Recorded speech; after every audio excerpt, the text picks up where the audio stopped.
평신도 교회를 향해서 달려가고 있는 앙창한 성도입니다. 한 3주 넘게 정말 좀 심하게 좀 몸이 안 좋았어요. 코로나인지 뭐 독감인지 하여튼 감기인지 모르겠는데 아직도 목소리가 정상적이지는 않습니다. 그래서 영상을 올리지 못했고요. 오늘은 로마서 강의를 또 이어가도록 하겠습니다. 로마서 8장 부분, 그 마지막 부분 후반부를 다루겠습니다.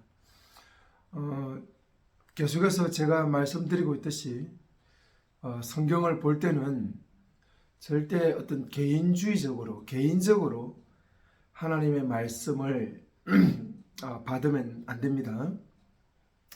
개인적으로 오늘 나에게 하나님이 말씀을 주시는 게 아니에요. 계시는 철저하게 언약 백성들의 그 무리들에게 주시는 메시지입니다. 그래서 개인적으로 하나님의 말씀을 받는 것이 아니라 언약 백성으로서 그 공동체 안에 있는 한 사람으로서 메시지를 받는 거예요. 로마서도 그냥 개인적인 복음을 설명하는 게 아닙니다. 이야기했듯이 로마 교회에 문제가 있었죠.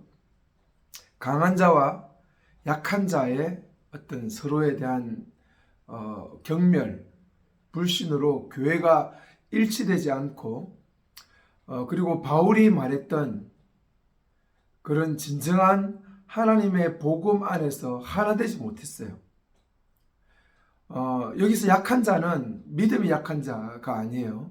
세상적으로 초신자가 아니라 율법에 매여서 특별히 절기와 어떤 이런 부분들, 그 고린도에 보면은 고기를 먹지 않고 우상에 절했던 고기를 먹지 않고 그리고 절기를 지키고 유대의 어떤 그 유대인으로서 하나님의 언약 백성이 되는 조건으로서의 율법을 지키고 할례를 행하고 이런 부분에서 자유롭지 못한 그런 자들을 약한 자라고 이야기했습니다. 율법에 좀 매여 있는 자죠. 바울이 새 언약의 백성들은 이제는 율법으로 인해서 하나님의 자녀, 특별하게 언약의 자녀가 유대인들은 그렇게 생각했죠. 자식기가 이스라엘 자손이라고. 그러나 이제 참 이스라엘은 그런 율법에 의해서가 아니라 하나님의 그 십자가의 죽으심과 부활을 믿는 믿음으로 의를 획득하고 그것이 바로 새 언약의 자녀가 되는 조건이었죠. 기본이죠. 강한 자들은 그 당시 강한 자들은 이 바울의 복음을 믿고 나아가서 그들은 어떤 고기를 먹는 부분에 있어서 절기를 지키는 부분에 있어서 나를 지키는 부분에 있어서 좀 더 자유로운 자들이죠. 그러니까 이 두 그룹은 약한 자들은 율법을 무시하고 마음대로 살아가고 있는 그들에 대해서 비난을 했을 것이고 강한 자들은 아직도 율법에 매여서 살아가는 그들을 향해서 비난했을 것이죠. 그래서 누가 더 올바른 신앙인들이고 참 이스라엘인가에 대한 어떤 부분에서 그 당시에는 아직도 혼란스러운 부분이죠. 하나 되지 못한 상황에 있었습니다. 바울은 철저하게 자기가 이방의 사도로서 새 언약의 사도로서 그 구약의 유대인들의 가지고 있는 그 생각과 이방인들 속에 있는 참 이스라엘의 어떤 그런 길을 따라가려고 하는 사람들의 어떤 모든 부분을 일치시키는 것이 바울에게는 너무나 큰 소망이고 열망이었죠. 그래서 9장에서 특히 유대인들에 대한 그들의 소망을 바울은 다시 한번 이야기하고 있는 것입니다. 그래서 이 로마 교회의 진짜 문제는 정말 이렇게 참 이스라엘이 누구인가에 대해서 제대로 아직도 복음 안에서 하나 되지 못하는 이러한 부분에 대해서 바울이 로마서를 쓰게 된 거예요. 그래서 의로 구원을 얻는 하나님의 언약 백성 참 이스라엘이 되는 부분에 대한 이야기를 바울은 쭉 설명하고 있고, 그래서 유대인이나 헬라인이나 다 제 아래 있었지만 하나님의 그 의로 말미암아 구원을 하나님의 언약 백성이 참 이스라엘이 된 것에 대해서 이야기를 하고 있습니다. 그리고 특히 유대인들의 율법에 매여 있는 유대인들에 대해서 아브람과 다윗을 예로 들면서 그들이 하나님의 의로 믿음으로 말미암아 의를 획득하고 그것이 하나님의 참 자녀로 인정되는 부분들을 바울이 예를 들면서 율법에 의해서 율법을 지킴으로 참 이스라엘이 된다고 하고 있는 그런 율법주의자들에게 다시 한번 설명을 한 거죠. 그리고 그 율법의 맹점, 율법으로는 절대로 하나님의 의에 이를 수 없다는 부분을 분명하게 설명하고, 그렇지만 율법 자체가 문제가 아니죠. 율법이 아니라 그 율법 속에 율법을 지킬 수 없는 연약한 인간에 대한 이야기를 한 겁니다. 그래서 율법은 오히려 죄를 더 뭐한댔죠? 죄를 더 제되게 하는 것이, 밝혀주는 것이. 예전에는 우리가 그 도로를 60km로 달려도 문제가 아니었는데, 만약에 50km로 달려야 된다라는 법이 생겨버리면 이제 60km를 달리는 것은 예전에는 죄가 아니었지만 지금은 불법이 되어버리는 것이죠. 이와 같이 율법은 더 죄를 제되게 하다. 왜? 연약한 인간이 그 하나님의 의에 이를 수 없기 때문에 그렇게 하죠. 그래서 율법으로는 절대로 하나님의 언약을 이룰 수 없고 참 이스라엘이 이제는 새 언약 하에서 될 수가 없는 것이죠. 이제는 성령님 안에서 그 일을 이루어갈 수 있습니다.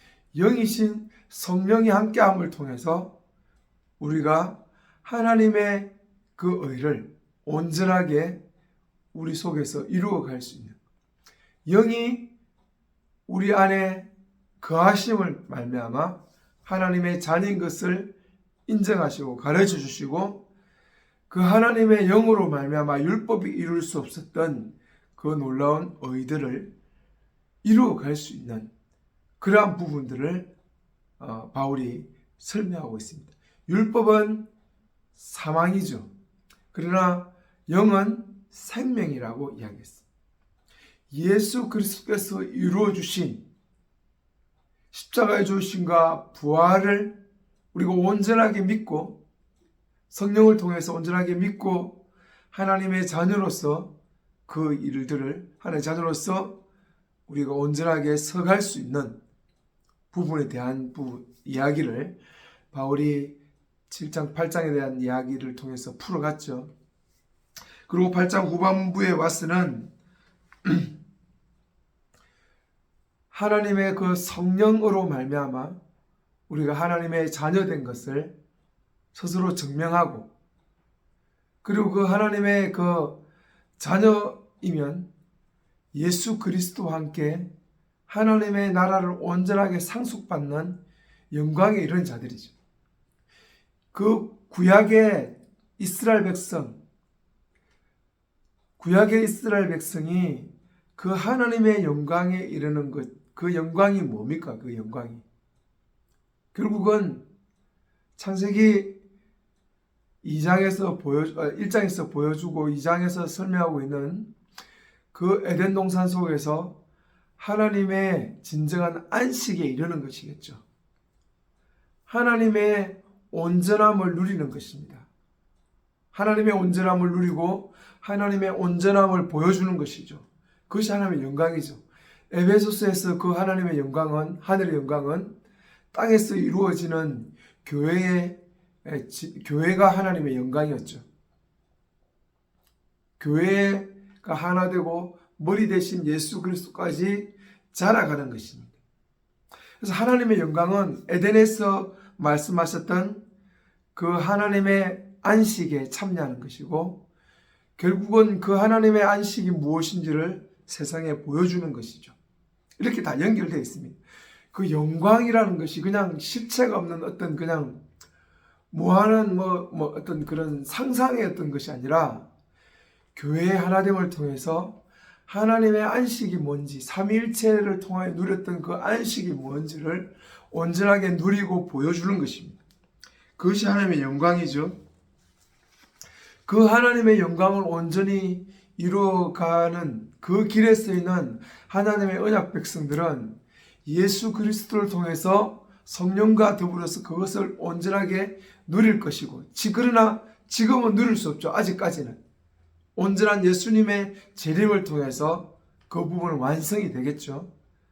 아직 이미 이루었지만 아직 그 하나님의 영광을 온전히 소망하면서 교회는 걸어가고 있죠. 그래서 교회는 절대로 하나님의 공동체는 완전하지 않습니다. 아직 그 영광을 온전히 보여줄 수 없지만 그 영광을 보여주기 위해서 성령 안에서 우리가 온전하게 걸어가는 것이죠. 그리고 그 길을, 참 이스라엘로서 그 길을 걸어가다 보면 하나님 백성으로서 누릴 수 있는 그 고통, 고난도 있다라고 분명하게 이야기하고 있습니다. 고난이 있죠. 17절에 마으시아와 공동상속자님, 우리가 그와 함께 영광을 받으려면 그와 함께 고난도 받아야 되죠. 이 언약 백성으로서 하나님의 그 영광에 이르는 길을 걸어가는 사람들은 반드시 고난의 길도 있습니다. 우리가 지금 너무 한국 안에서 싸구려 복음들이 전해주고 있죠. 예수 믿으면 잘 되고, 예수 믿으면 복 받고, 기도해서 인생의 문제, 고난의 문제 해결해 가자라고 이야기합니다. 그러면 우리 인생이 예수 믿으면 잘 되고 풀어지고, 창세기 3장의 저주가 없어지고, 내 인생의 문제가 풀어지고, 그거 다 싸구려 복음이에요. 그렇지 않습니다. 하나님의 영광의 길을 걸어가는 사람들은 예수와 함께 고난도 받습니다. 예수님이 십자가의 고난의 길을 걸어갔지 않습니까? 예수님의 길이 화려했습니까? 아닙니다. 고난 속에 부활을 경험한 것이죠. 바울의 길이 화려했습니까? 예수님의 제자들의 길이 화려했습니까? 세상적인 기준으로 볼 때 그들은 철저하게 무너지고 실패한 자들의 인생을 산 자들입니다. 예수 믿는다고 잘 되는 게 아니에요.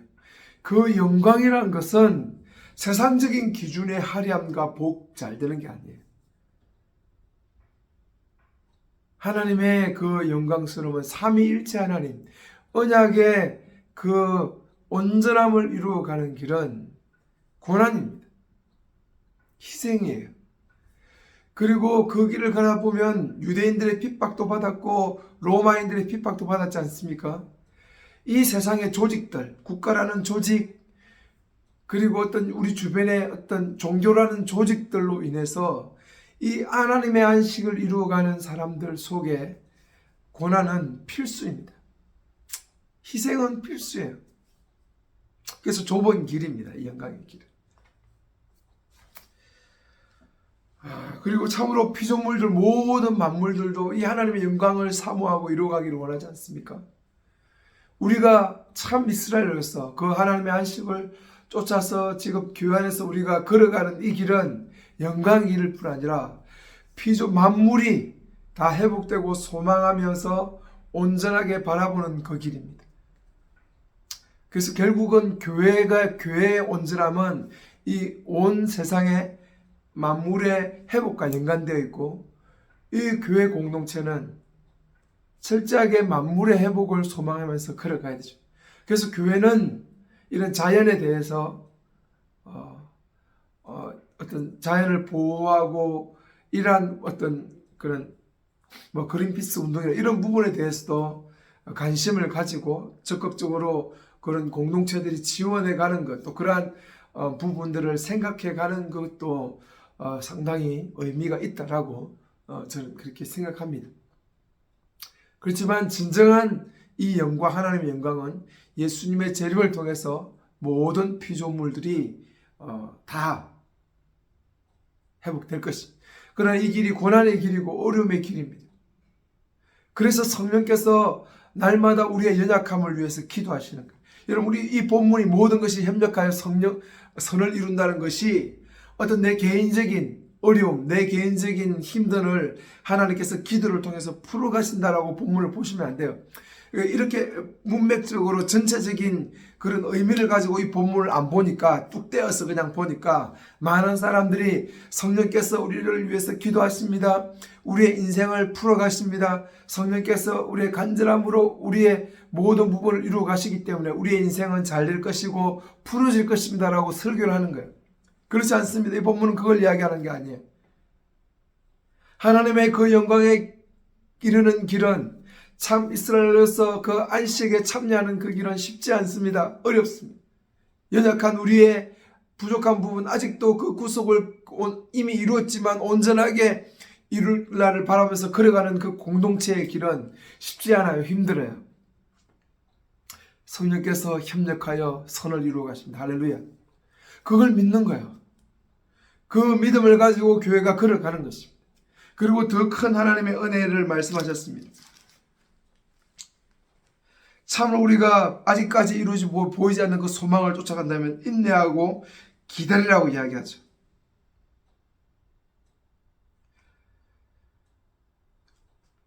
(26절에) 이처럼 영께서 우리의 연약함을 두고 오시니 참으로 우리가 어떠한 기도를 마땅할지 모르지만 영께서 말할 수 없는 탄식으로 중재하시죠.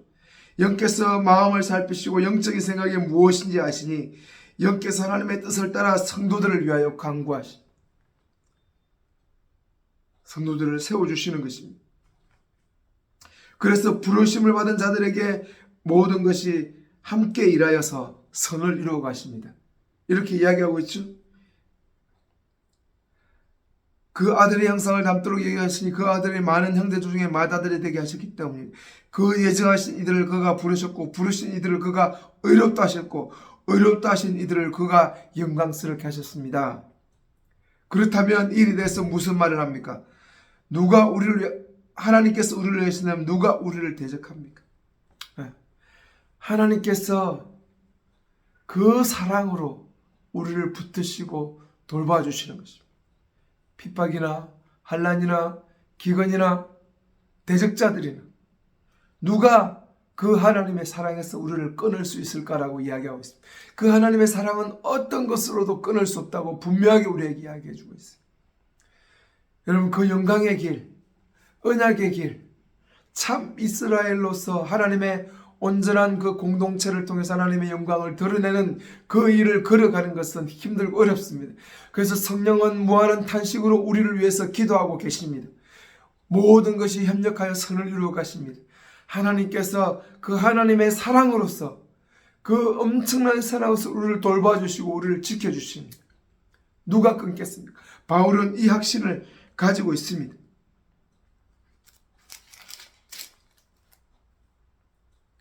38절에 참으로 나는 확신합니다. 죽음도 삶도 천사들도 통치자들도 현재의 일들도 장래들도 능력들도 39절에 높음도 깊음도 그 밖에 어떤 피조물도 우리 주 마시아의 예수 안에 있는 하나님의 상에서 우리를 끊을 수 없습니다. 이것이 바울이 참 이스라엘 백성들의 영광이고 그 참 이스라엘 백성들의 은혜고, 비록 지금은 온전함을 이루기 위해서 고난 속에도 있고 핍박 속에도 있고 때로는 희생도 해야 되고 하나님의 영광에 이르는 길이 쉽지 않은 그런 길이, 이런 평신도 교회의 그 길은 쉽진 않습니다. 하나님의 영광을 온전히 드러내는 그 평신도 교회의 길은 쉽진 않아요. 그렇지만 성령께서 도와주십니다. 하나님의 그 사랑이 우리를 온전하게 붙들으시고 우리를 지키시고 우리를 보호하시고 그 길을 걸어갈 수 있는 힘들을 공급하십니다. 그래서 이 평신도 교회를 꿈꾸며 걸어가는 사람들은 정말 기도해야 됩니다. 성령을 온전히 부여잡고 하나님의 그 사랑을 온전히 우리가 인식하고 포기하지 않고 걸어갈 수 있도록 기도하고, 그래서 제가 기도는 단순히 내 문제를 해결해 가는 것이 아니라 하나님의 은혜의 통로고 하나님의 그 계획을 이루어갈 수 있는 강력한 원동력이라고 이야기했습니다. 그래서 오늘 그 기도가 참으로 회복돼야 돼요. 교회가 온전하게 기도를 회복할 때 교회는 넉넉하게 힘을 가지고 우리가 이 세상 속에서 하나님의 온전한 나라를 세워갈 수 있다는 사실들을 여러분 반드시 인식하시기 바랍니다. 로마 교회에게 바울이 당부하는 것은 바로 이 교회의 일치를 통해서 참 이스라엘로서 이스라엘로서 참 하나님의 그 교회를 이루어가는 길은 영광의 길이고 하나님의 안식에 참여하는 길, 힘들고 어렵고 핍박이 있지만 그러나 성령의 사랑, 성령의 도우심과 하나님의 그 굳건한 사랑을 믿음으로 온전하게 그 길을 걸어가라고 바울은 이야기하고 있고, 오늘도 평신도 교회를 꿈꾸면서 또 어쩌면 지금 온전한 속에서 평신도 교회를 이루어가고 있는 그 공동체에게 오늘도 바울은 이렇게 그 하나님의 사랑을 의심하지 말고 기도하며 성령 안에서 걸어가라고 이야기하고 있는 것입니다. 감사합니다.